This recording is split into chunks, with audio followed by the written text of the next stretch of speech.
ஸ்ரீ குருப்யோ நமக. வணக்கம். வீட்டிற்குள் வளர்க்கக்கூடிய தாவரங்கள் இப்போ நிறைய வீடுகளில் செடிகள் இதெல்லாம் வளர்க்குறாங்க. அந்த செடிகள் ஒவ்வொரு மனிதனையும் நித்தம் புத்துணர்ச்சியாக மாற்றுது.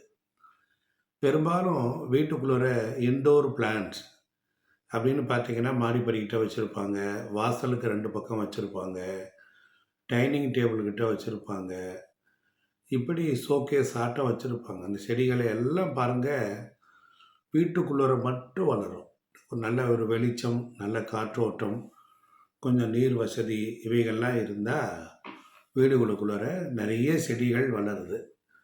இப்படி இந்த செடிகள்லாம் வளருவதனால என்ன நன்மை அப்படி தான் நிறைய பேர் கேட்குறாங்க.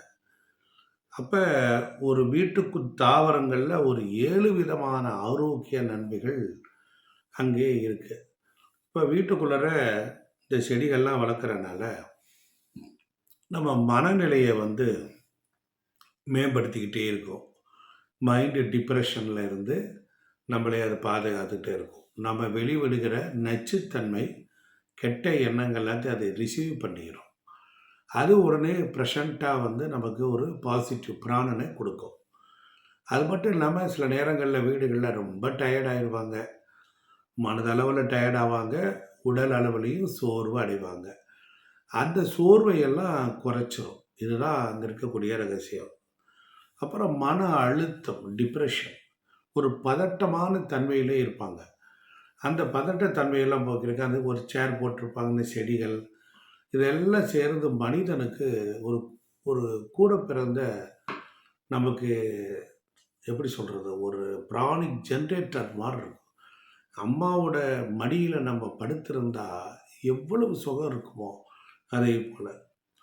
அதே போல் நமக்கு கவனம் இல்லாமல் அலுவலகத்தினுடைய தன்மை, நம்ம ஃபோக்கஸ் அண்ட் ஃபெய்த்து. இப்போ ஒரு ஆஃபீஸ் இருக்குது, ஒரு வேலை செய்யணும், ஒரு அஃபீஷியல் லெவலில் ஒரு வேலை பார்க்கணும் அப்படின்னா அதனுடைய கவனத்தை மேம்படுத்தும். வேறு எந்த சிந்தனையும் டைவர்ட் பண்ண விடாது. அது only focus and faith in job.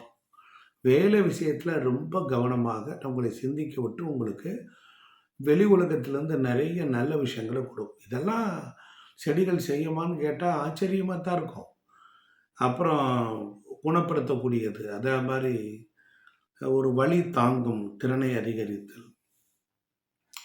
ஏதோ ஒரு வகையில் மன உளைச்சல் ஆயிடுச்சு, அதை பற்றி சிந்திக்கிறதுனா அந்த மரங்கள் செடிகள் நம்மளை அப்படியே லேசாக ஃப்ரீ பண்ணும்.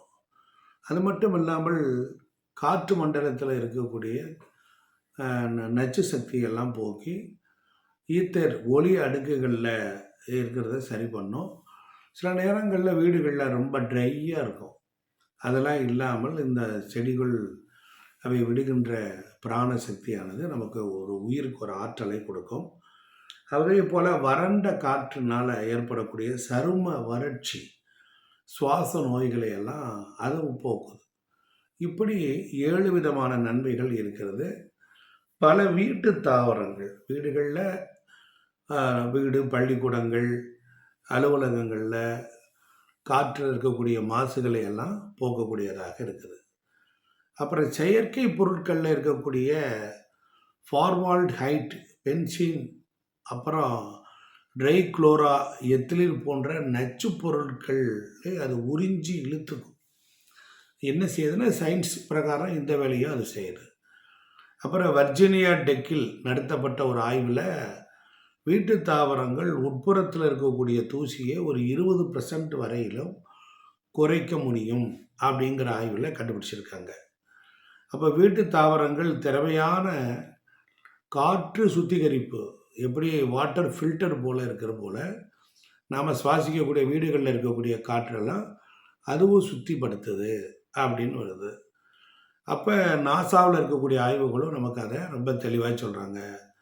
சில வீட்டு தாவரங்கள், வீட்டுக்குள்ளே இருக்கக்கூடிய செடிகள் காற்றை சுத்தப்படுத்துவதில் சிறப்பாக செயல்படுது.